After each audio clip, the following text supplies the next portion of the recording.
Hi everyone, thank you for joining our webinar today. It's great to see so many people here. I'm Victoria, I'm the technical specialist of Qkine, and today we'll have 3 talks from great speakers. We have Joshua Thomas from the German Center of Neurodegenerative Diseases, Dr. Ivo Lieberam from King's College London, and Dr. Dammy Olayanju from Qkine. So there will be time at the end of each talk for some questions, and feel free to pop them in the Q&A section as we go along.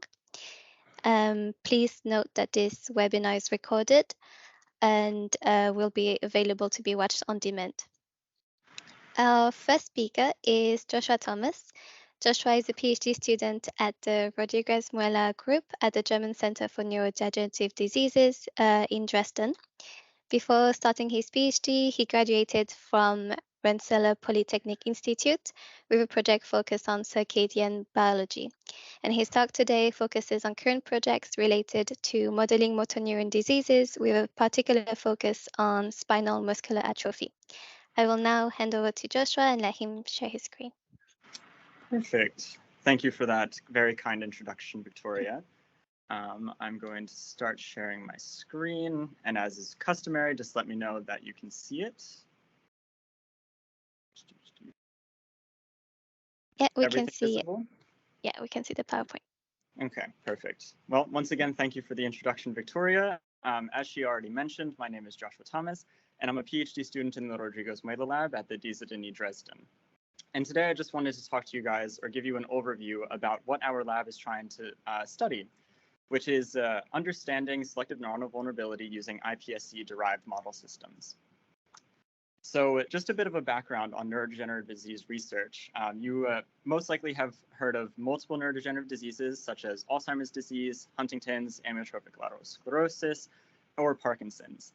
And this is because these diseases have been intensely researched over the past couple of decades because they have such a wide-reaching impact on so many people. And thankfully, due to this intense research, we've been able to uncover a couple of important characteristics about these diseases, as well as some realizations about how we're studying these diseases.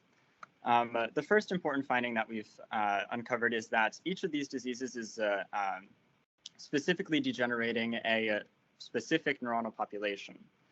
The second of which, though, is that despite knowing which populations are primarily affected in each disease, we still lack degenerative mechanisms that actually result in the loss of these specific neuronal populations. And even further, we've come to realize that there are really very few efficacious treatments for the most common of these diseases.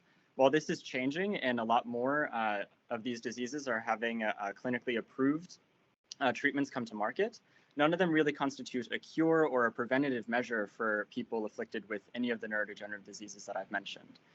And the field is starting to recognize that maybe this first point of degenerating specific neuronal populations is a bit more complex than originally thought. And this complexity has been termed within the field since about 2006 as selective neuronal vulnerability. And since that point, there have been a number of publications describing this phenomenon within various different neurodegenerative diseases.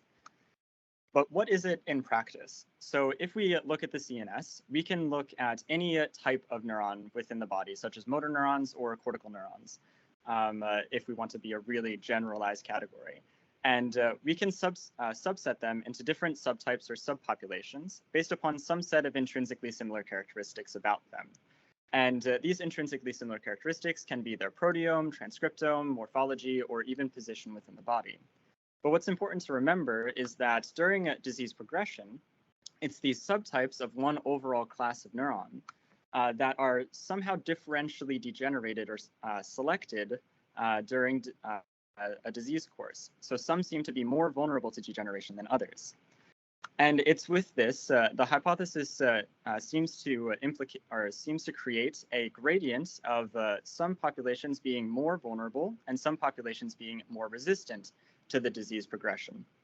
And it is hypothesized that by understanding the actual mechanism that puts these different neuronal subtypes on this axis of vulnerability to resistance as a source for more efficacious treatments for patients with these diseases. And as a result, the Rodriguez Muela Lab's goals essentially revolve around the question of why does a given neuropathology not impact all of the neurons of the same type at a similar level? And in order to address this question, we've tried to break it down into three somewhat large but more manageable questions to try to get at an answer. The first of which is, how can we better elucidate neuronal specific disease mechanisms? Because if we can understand these specific disease mechanisms, we have more treatable targets. And we're also interested in understanding what the origin of heterogeneous expression of homeostatic proteins is, as we hypothesize that this may relate somehow to selective vulnerability in these diseases. And even further, we're interested in understanding whether or not this vulnerability and resistance axis of neuronal subpopulations is actually conferred very early on in development versus the onset of the disease, which is often later in life for patients. And for today, I'm going to be focusing more on the first two questions that we're trying to address in the lab. And we'll start with going over one of the main neurodegenerative disease models that we use in the lab, which is spinal muscular atrophy. Spinal muscular atrophy is a motor neuron disease that affects primarily the lower motor neurons of your spinal cord. And as a monogenic disorder, which is different from most of the other neurodegenerative diseases that are often fairly sporadic, it is caused by the deletion or mutation of the survival of motor neuron 1 gene in humans. However, as humans, we have a paralog to the survival of motor neuron 1 gene known as SMN2. And these two genes differ primarily in their 7th exon, where there is a single base pair transition that affects the splicing of the mRNA product and therefore the protein product that is produced. In the case of SMN1, we have the 100% splicing of the gene so that we end up producing only full-length functional SMN protein, whereas in SMN2, only 10% of your transcripts are going to include exon 7 and produce full-length SMN protein. The other 90% are going to produce a truncated form of the protein without exon 7, known as SMN delta 7, that is very quickly degraded. So when we have the context of spinal muscular atrophy, where SMN1 is homozygously deleted or mutated, patients only have SMN2 and the limited amount of full-length functional protein to survive on. However, an interesting phenomenon that occurs in humans with this gene is that we have variable copy numbers of SMN2 that leads to differential disease severity based upon the copy number. So a lower copy number individual may be afflicted with type 1 SMA versus somebody who has a higher copy number, they would be afflicted with type 3, a less severe form of spinal muscular atrophy. Now, in our lab and many others, we try to utilize a more humanized model in the form of human iPSC-derived motor neurons. And these iPS cells are derived from various SMA patients of various disease severities. And us and many others up to this point have been using a embryoid body-based differentiation protocol in order to produce the SMA motor neurons and wild-type motor neurons for our studies. In this differentiation protocol, there are two compounds that are very important for differentiation and maintenance of our cultures, and those are brain-derived growth factor and glial-derived growth factor, BDNF and GDNF. And since this is the main thing that we are doing in the lab is producing motor neurons, we wanted to make sure that we could have a cost-effective solution for this. So when Qkine released their BDNF and GDNF products, we compared them to our lab standard. And we can see that in the EBs that we've been generating, as well as the dissociated motor neurons, morphologically, they're fairly similar. And if we even go further into this characterization and look at MAP2, a mature neuronal marker, and islet1, a early motor neuron marker, we can see that by quantification, we're producing fairly pure neuronal populations and getting about 40 to 60% islet positive motor neurons from this MAP2 positive population. And those motor neurons were also shown to be fairly similar in terms of their rate of survival between the two compound sets, meaning that Qkine's more cost-effective solution makes our disease modeling a lot cheaper in the long run. But not only did we want to try to optimize this for ourselves, we also wanted to try to improve the modeling of spinal muscular atrophy by introducing some of the first isogenic models for this disease. For those who don't know, the concept of isogenicity in studying disease essentially means that you want to use all the cell lines that you use in your experiments have a uniform genetic background.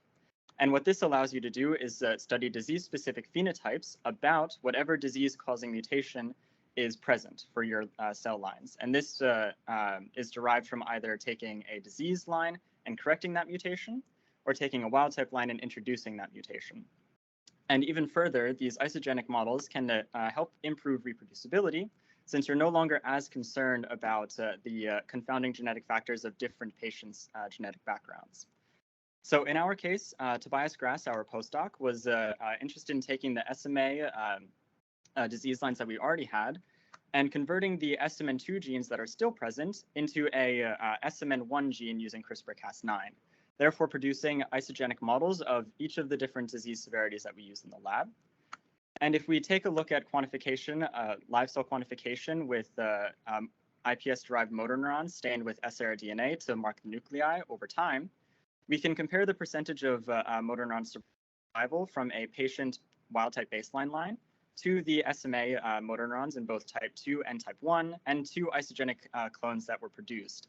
And we can see that by restoring the amount of SMN protein to these cells, we are able to rescue their motor neuron survival, indicating that this model is a recapitulation wild type in isogenicity with SMA. But even further, Toby also wanted to take these isogenic SMA models to a different place, where he sought to develop spinal cord organoids in order to further unravel disease-specific pathologies.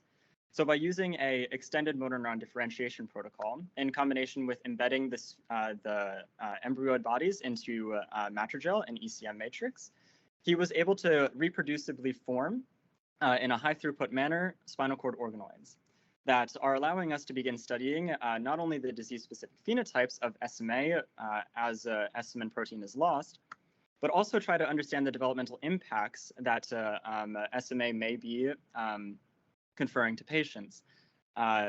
Even further, we're trying to optimize this protocol by changing different morphogens and their concentrations to increase the diversity of spinal motor neurons that we're studying, trying to understand more the selective vulnerability aspect of SMA. And even further down the line, there's the potential to use this sort of platform for drug screening and precision medicine for individual patients. But I want to talk a little bit now about one of the more specialized projects within the lab, which is trying to understand how SMN protein may be playing a role in motor neuron vulnerability in SMA and in any motor neuron system. So SMN, as you may remember, is the protein that is lost in spinal muscular atrophy patients, and it is a ubiquitously expressed protein that has a lot of different functions inside of the body, but particularly for neurons. It can be involved in mRNA transport, actin dynamics, SNRNP biogenesis, which implicates it in splicing, and many others. But what was interesting is in 2017, our lab was able to publish that in wild-type SMA or ALS genetic backgrounds, motor neurons produced from these differentiation protocols I've been mentioning display a wide range of SMN protein expression, which you can easily see in this demonstrative histogram over here of the percentage of HBB9 GFP positive motor neurons, HB9 being another early motor neuron marker, and the amount of SMN protein that they produce at different time points in culture. And what you observe is not only do you have this distribution, but at later time points in culture, you only have, or you end up with higher expression levels of SMN. And when you combine this with data that you lose HB9-GFP positive motor neurons over time, we came to this idea that selection may be preferentially acting on high SMN expressing motor neurons, thereby making them more resistant to degeneration in general in culture or in a disease phenotype. So my thesis is focused on the question of, does SMN protein heterogeneity actually determine selective neuronal vulnerability in these different genetic backgrounds of motor neuron disease, and even in a wild-type context? So to study this, I've been utilizing the same guided differentiation protocols that I've discussed previously, as well as a high-throughput imaging method where I have those motor neurons imaged every 4 hours over the course of 4 days. Specifically, though, the motor neurons I'm generating are similar to the corrected isogenic clones that I've been using before, where one of the SMN2 genes is converted into an SMN1, but this time fused endogenously with a reporter known as Clover that allows me to track the amount of SMN protein expression in an individual cell. So by using a high-throughput imaging system and its associated software, I can see how much SMN is being expressed by a neuron over time in up to thousands of neurons.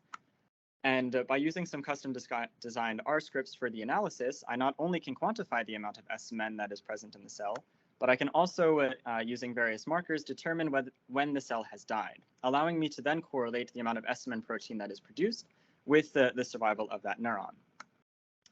And one of the first things that I was doing was try to take this large amount of data and make it a lot more palatable to understand and analyze. And the first step in doing this was to try to classify the motor neurons by the amount of SMN protein they're expressing. So if I have a histogram, as I've shown you before, of the amount of SMN protein being expressed in the first time points of my culture, I can use the mean SMN clover intensity and some arbitrary cutoffs in order to determine if a cell is a low SMN expressor, a mid SMN expressor, or a high SMN expressor. And from these populations, I can then perform Kaplan-Meier survival analysis, which is a classical form of analysis where you can look at the probability of survival of a patient in the course of a trial for survival. In this case, my individual is a single motor neuron, and I'm interested in how the probability of it surviving over the number of hours it's being imaged. And if I take a look first at the low and mid SMN expressors from these experiments, they only have about a 50% chance of survival in the later portions of the imaging period. But when I compare this to those cells that were identified as being the highest level of expression, they start to see about a 70 to 75% probability of survival in the same periods of the experiment. And this indicates to us that the highest SMN clover expressing cells seem to have a significant increase in their probability of surviving, thereby indicating to us that SMN protein heterogeneity, or SMN protein in and of itself, may be driving this vulnerability and resistance axis for the motor neurons that are vulnerable in ALS or in SMA, for example. However, there are still two questions that are left open even by this work that we are still interested in pursuing along with the greater questions of the lab.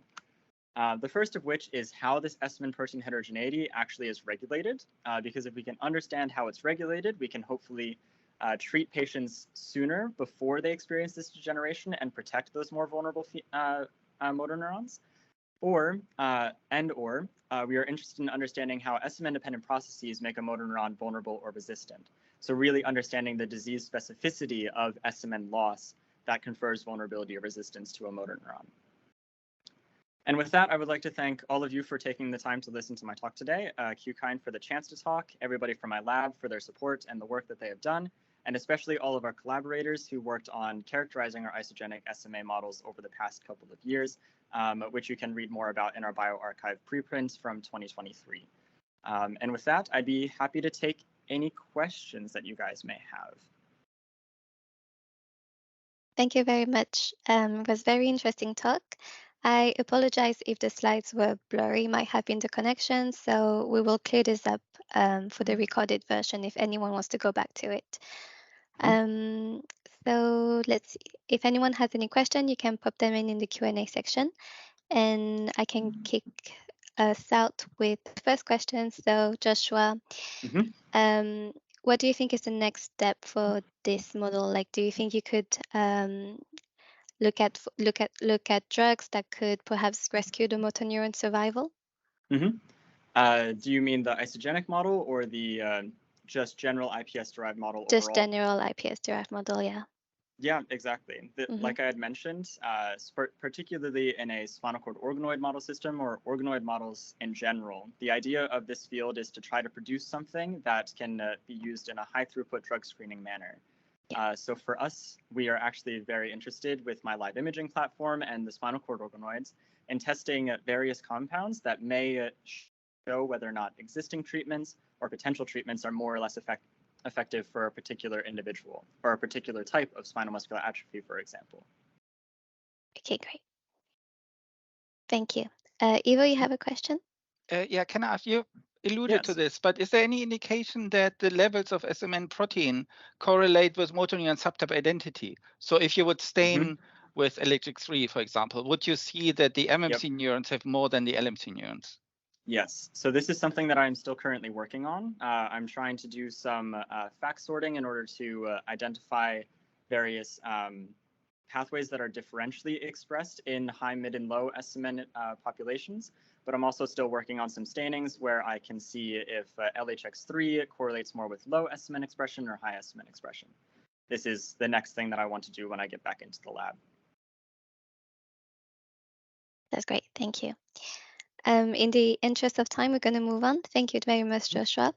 No problem. I'll stop sharing my screen. So we're now going to have a second speaker who's Ivo. Dr. Ivo Lieberam is a group leader at the Center for Gene Therapy and Regenerative Medicine at King's College London. He holds a PhD focused on antigen-presenting cells and their interaction with T lymphocytes. He then did a postdoc in developmental neuroscience with Professor Thomas Jessel at Columbia University. His talk today will focus on modeling the neuromuscular junction for amyotrophic lateral sclerosis. And I'm really excited to hear this talk, as Ivo was my second supervisor during my PhD, so it's really nice to see how the neuromuscular project has progressed. I will now share the screen. Great. Can I move it up and down, or do I say next slide? Yeah, you can tell me next slide. Okay, brilliant. Yeah, so we are doing this very traditional next slide thing, which I haven't done in years. Yeah, like Victoria said, my name is Ivo Lieberam. I am interested in neuromuscular circuitry, which we model with iPSC derived systems. Can you do the next slide? Okay. Yeah, so the talk will have three parts. Initially, I will just quickly introduce muscle nerve connectivity and neuromuscular disease and how these two interact. And then I will talk about two projects from my lab. One is more about the disease mechanism of ALS and hyperexcitability. And the other one is more a technical project where we try to develop a stable neuromuscular circuit in vitro, which is more difficult than I appreciated when I started this project. Next slide, please. So motor neurons are the output layer of the central nervous system. They connect the brain to muscle and other effector organs, and their cell bodies, as you see here labeled in orange, are located in the hindbrain and the spinal cord. And uniquely among CNS neurons, motor neurons project axons out of the central nervous system, which then connect to muscle. These are these reddish tubular structures you see here. And the connection to muscle is called the neuromuscular junction. It's a specialized chemical synapse, and acetylcholine is the neurotransmitter. And one of the reasons we're interested in this structure is that in a number of neurodegenerative diseases, such as amyotrophic lateral sclerosis, this connection is lost.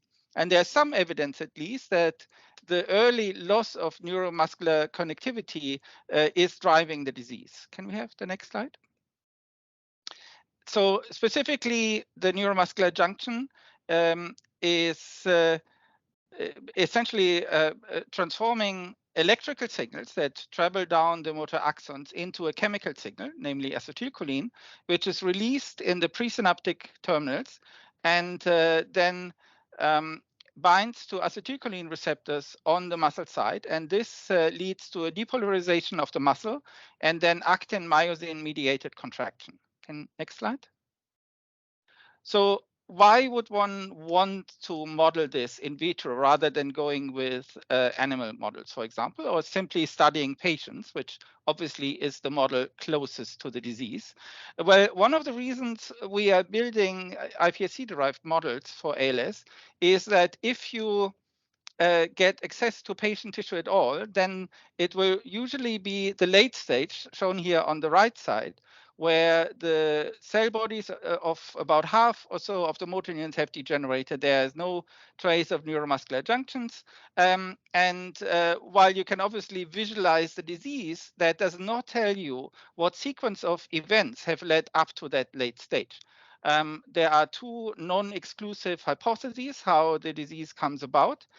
One is called dying forward. So that hypothesis postulates that there is some kind of central insult at the cell body of the motor neuron, and that then leads to degeneration of the motor neuron. And in this case, the retraction from the neuromuscular junction is a secondary event.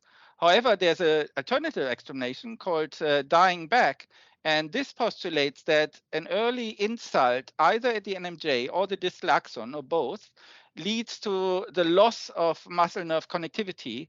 And then the motor neurons will eventually degenerate, but only because it lost its synaptic target. So we think that iPSC models that incorporate both myofibers and motor neurons are probably the best way to approach this. It's also possible to study this phenomenon in animal models. But there are a number of problems with that, which I'm not going to go into, except to say that a key gene involved in ALS, a splice factor called TDP43, exists in mice and humans, but the splice patterns it controls are not conserved between the two species at all. Can we have the next slide? So obviously, a key element in these models are iPSC-derived cells, such as motor neurons and myofibers. I'm showing here as an example derivation protocols for motor neurons. Joshua has obviously already explained some of this. The top panel shows the traditional way to make motor neurons from iPSC. So you would essentially initially specify neuroectoderm and then sequentially add more specific, more cell type specific or lineage specific morphogens to the mix, such as sonic hedgehog, which dials in a ventral spinal identity. And then eventually you will mimic certain progenitor domains in developing CNS. And the progenitor domain dialed here is the one that produces motor neurons. So you'll end up with anything between 10 and 50% of motor neurons after about 3 weeks of differentiation, which you can then either just culture unsorted or purify further and then introduce into in vitro systems. So the alternative to this, and I think this is becoming more and more prominent for various reasons, is forward programming. So it's essentially a less natural way to make neurons and other cell types from iPSCs. So instead of mimicking the developmental pathways of morphogens, you impose identity by inducible expression of transcription factors. So in the case of motor neurons, this would be neurogenin 2, islet-1, and LXX3, which are all key factors in the specification of motor neurons. That gives you motor neuron progenitors in no time, within less than a week in humans. And it also doesn't require any cell sorting or cell enrichment methods. And I think for that reason, even though it is less close to normal development, this method will become popular, at least for any application that involves drug screening, for example. Okay, next slide. So the first project I would like to discuss is one I'm doing together with my colleague Juan Barone at King's. Next slide. And this project is aimed at determining the role of hyperexcitability in ALS. And specifically, we are studying structure at the base of the axon of any neuron, not just motor neurons, called the axon initial segment. So the axon initial segment is a compartment that is a tuning mechanism for excitability of neurons. So the axon initial segment can either extend or move closer to the cell body, and that reduces the excitation threshold for a neuron. So that way you can make a neuron more or less excitable. And one early observation, which our student Pete Harley made, was that in different genotypes of iPSC-derived motor neurons with ALS genotypes, both TDP43 and also C9orf mutants, even without any stimulation paradigm, the axon initial segment in the early phase of the culture was extended. And when the neurons were stimulated, which you see on the very right side, optogenetically, that difference in AIS length even extended. So the interpretation of that is that not only are ALS-related motor neurons more excitable, but they are also lacking homeostatic plasticity mechanism by which normally circuits can attune themselves to the level of activity. So if a circuit is more active, it will dampen activity by shortening the AIS, and that does not happen in ALS. Okay, next slide. So these morphological studies of the axon initial segment were confirmed by electrophysiology. So Pete saw that compared to controls, which are the two on the left side, ALS-related motor neurons of TDP43 and C9orf genotypes have a lower current threshold and also a higher maximum firing rate. And this we recently were able to confirm for other ALS-related genotypes as well. Next slide.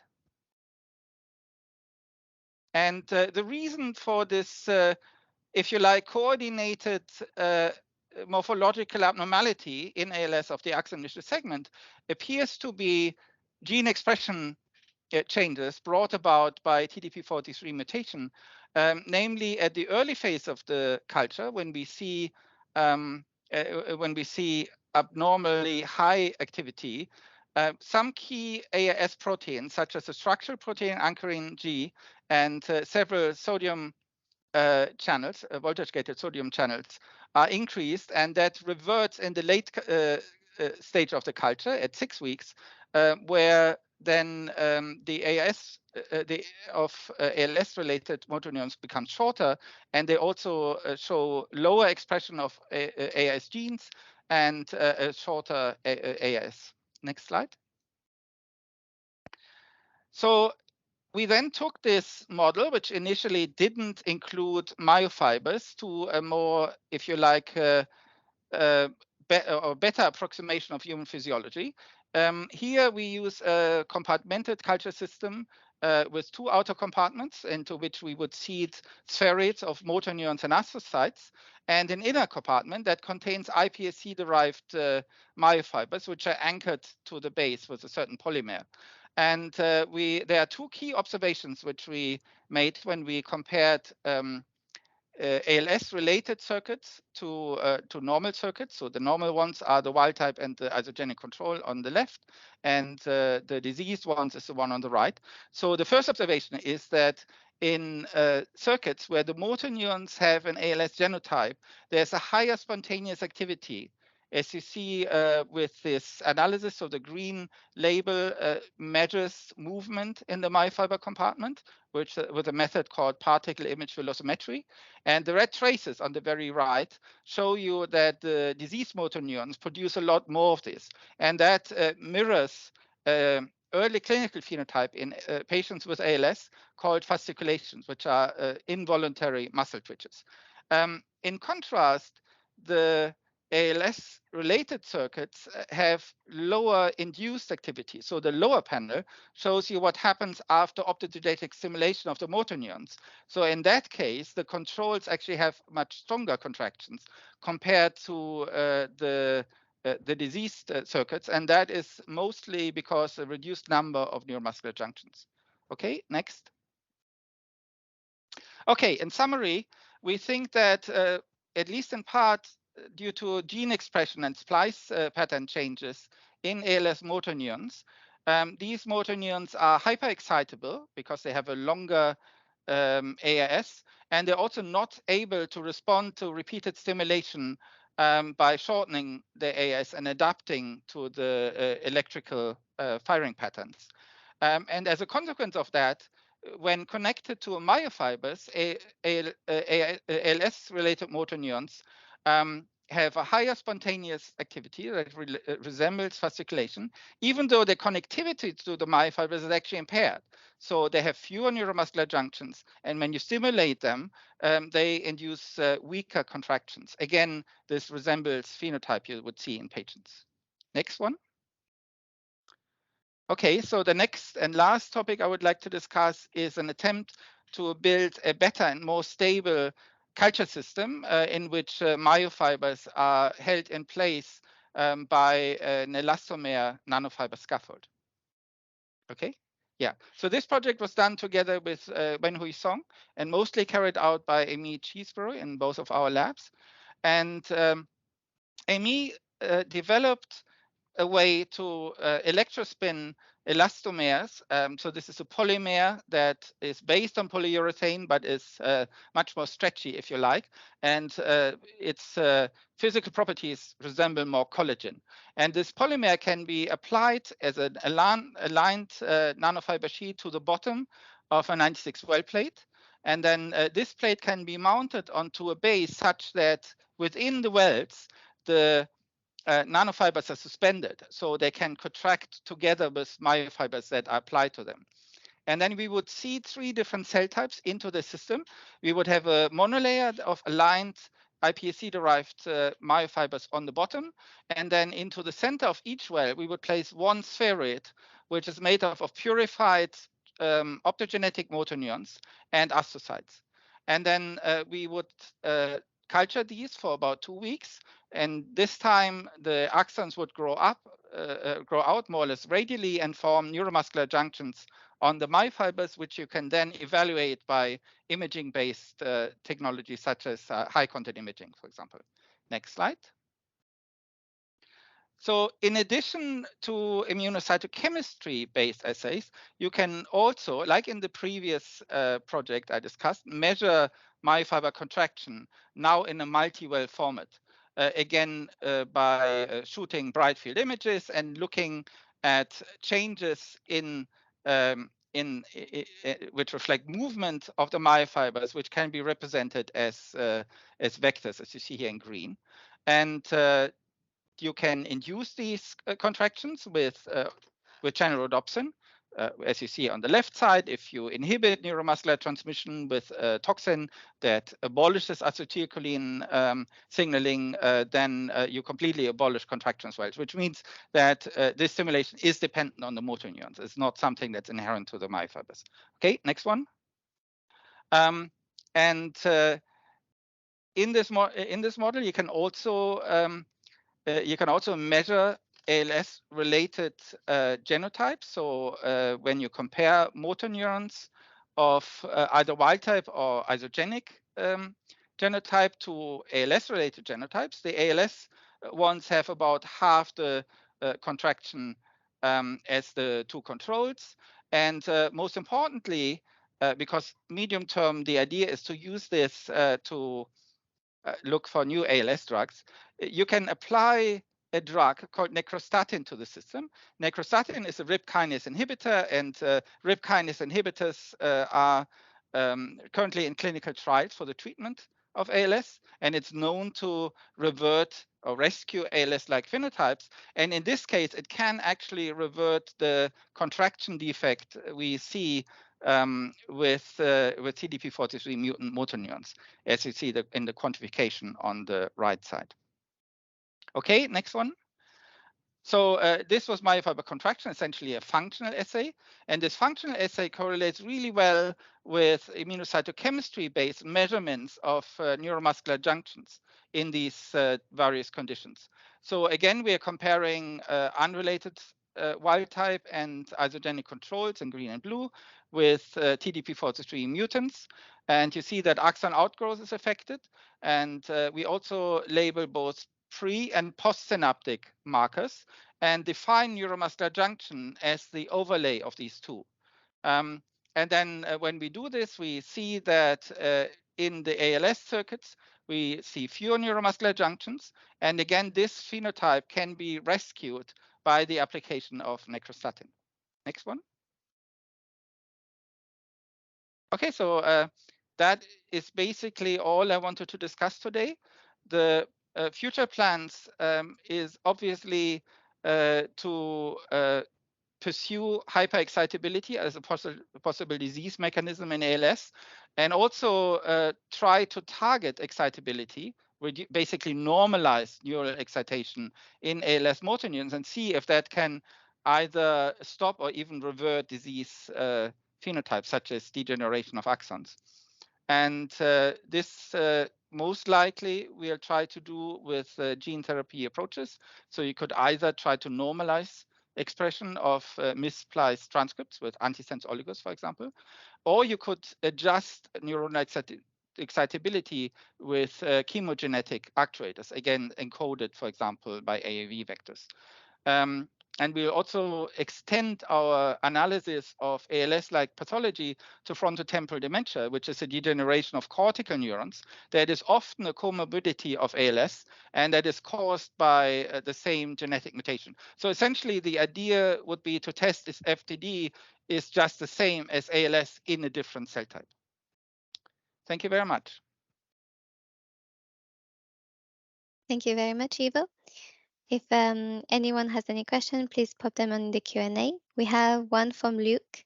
He says, hi, Ivo, what are the motor neuron astrocyte ratios? We've played around with ratios. So initially we plated them 1 to 1. I think now we're doing 1 to 2. Doesn't make a big difference. Oh, yes, I should admit to that. So in most of the experiments I've shown, the astrocytes are actually mouse hair cell astrocytes for the simple reason that the derivation of human astrocytes was more complicated than we initially appreciated. A student of mine, Sophia, has established a protocol. So we are going to switch to human astrocytes eventually, but all these protocols were with mouse astrocytes. Okay, thank you. Dammy, you had a question?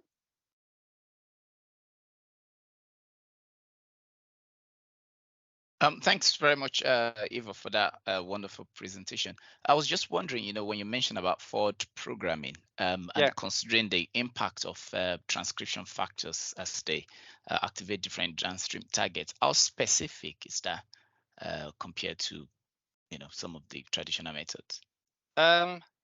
Well, so at the moment we are in the process of comparing direct differentiated and forward programmed motor neuron one-to-one with the same genotype. So we don't have the transcriptional profiles yet, but functionally, for example, in the formation of neuromuscular junctions, that does seem to be a difference. It's debatable whether the directed differentiated motor neurons are really normal motor neurons as well. Yeah, they do have certain subtype markers, but they don't go through the same time scale as a motor neuron would do in an adult. And we do see differences. So the mislocalization of TDP-43 to the cytoplasm, which is a molecular hallmark of ALS, happens in both, but much faster in the forward programmed one. Why that is, I don't know. Maybe they are more stressed or whatever. We have examples for forward programming not working as intended. So there is a forward programming protocol for astrocytes, which uses SOX9 and NF1B. And if you use that protocol as initially published, you get cells that look like astrocytes but don't support neurons. There are ways around this, but there can be problems with forward programming. Okay, thank you. Joshua, you had a question? Yes, very interesting work, Ivo. That was really a great talk. First, I just wanted to know, do you see degeneration of your ALS motor neurons in these culture systems? Yeah, so that's a good question. So if you count fewer axons as degeneration, essentially it's equivalent to retraction from the NNJ, then yes, even though the initial outgrowth is the same for TDP-43, we don't see a lot of cell death for TDP-43 mutants. However, if you do the same experiment with C9orf mutants, which tend to have stronger phenotypes, you do see measurable cell death. But it's not that all the motor neurons drop dead within a week or so. Yeah. Kind of along with that, if I can ask a slight follow-up, as you have this axonal degeneration and in the TDP-43 mutants or the loss of the cells in C9orf, do you see this hyperexcitability phenotype changing or the response of the muscle changing? Oh yeah, the hyperexcitability is a transient phenotype, right? So we see it for both genotypes and two others, which are also C9orf at 2 weeks.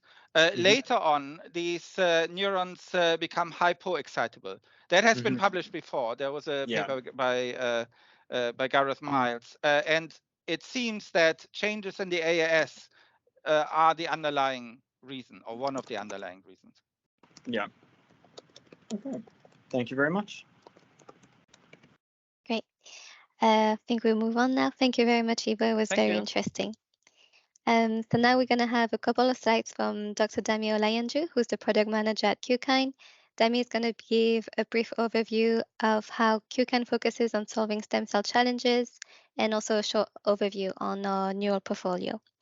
At Qkine, his roles involve managing the product roadmap and providing technical and scientific support. Dammy holds a PhD in pharmacology and translational medicine from the University of Liverpool. He has worked with stem cells for tissue engineering and drug development, and also has experience working in commercial industries. Over to you, Dammy. Thanks very much, Victoria. I'll just share my slide now. Yeah.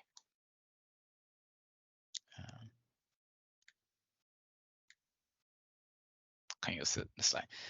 Wonderful. Yeah, Thanks so much for giving me the opportunity to present this afternoon as well. So like Victoria mentioned, I'm the product manager for Qkine, and today I'll be giving a brief overview of who we are and how we aim to provide tools to help solve stem cell culture challenges. So as a company, we're a specialist growth factor and cytokine manufacturer. This means we have a lot of high purity protein manufacture underpins our product portfolio. And with this, a lot of our proteins are very comparable and in many cases more bioactive than other suppliers as well. And we do encourage and welcome collaborations to speed up innovation, as you can see from one of our speakers, Josh, where he was speaking on some of our growth factors. And this is to ensure we bring new tools to you, Qkine. Our products are manufactured in our Cambridge facility, which is really nice, as you can see from the picture. And we do have an active R&D pipeline for new products, which has been optimized proteins for emerging fields such as organic culture, bioprinting, and cellular agriculture. Quality underpins everything we do. So we're animal origin free manufacture process using microbial fermentation. As we all know, there's been a lot of drive towards using animal free growth factors. The recent FDA Modernization Act, the United States and globally, how people are moving towards that aspect to ensure we can improve reproducibility in our cultures. There's no risk of endogenous contamination. They are fully scalable and they are easier to translate to downstream application. We are fully ISO certified facility. We have a lot of document control and manufacture record as well. And, which we do pride ourselves as our core technology has been developed at the University of Cambridge. And as a spin-out company from a lab, which is a TGF beta specialist, we pride ourselves as a specialist in complex growth factor. All of our growth factors are exceptional quality, purity, and bioactivity standards. So we do have raw materials for ex vivo stem cell manufacturing solutions. And please, stay in touch because there'll be lots of great things that we do to help our customers. And this include responsive to market and technical needs, the lot of bulk orders and custom filing that you can tap into. We do have stock or lot reservation. In fact, as a scientist in the lab previous working with on organoids, I used to do a lot of stock reservation to improve reproducibility. We do have bespoke QA access services as well, and we are able to provide extensive product documentation, including all our COAs and COOs, just to ensure that your products meet the highest quality and you can have a lot of reproducibility in your cultures. In terms of growth factor innovation, as a company, we're very innovative. As a matter of fact, about 30% of our product portfolio are very innovative products, and this is to help solve a lot of customer challenges and support emerging fields as well. As you can see on the screen, for example, we have TGF beta 1, which we are actually the first manufacturer of animal-free TGF beta 1. Looking at that particular data, when you compare Qkine TGF beta 1 against the mammalian derived one, you can see it's a lot more bioactive. And apart from this, we do have a lot of thermostable and engineered growth factors for other stem cell culture applications. We have things like FGF2J3, which has been shown to have improved thermostability in culture. And we're constantly expanding customer choice for novel applications. And like I did mention, 30% of our product portfolio is composed of innovative growth factors. So, lastly, just to wrap up, we do have a lot of different growth factors to really support your neural stem cell maintenance and differentiation, either be it simple applications or complex things like organoids products, organoids culture. We have products like DNF, VEGF, SHH, NT3, CNTF, FGF, 8B, but we strongly advise, if in doubt, to check our website or reach out to us at support customer support at qkine.com. Thank you, and I'm open to questions. Thank you very much, Dammy. So if anyone has any more questions for Dammy, you can put them in the chat, or if you like more information on Qkine, you can get in touch with us. I would like to thank everyone for joining today, and also to the speakers for the very engaging talks. And yeah, hope you have a lovely rest of the day.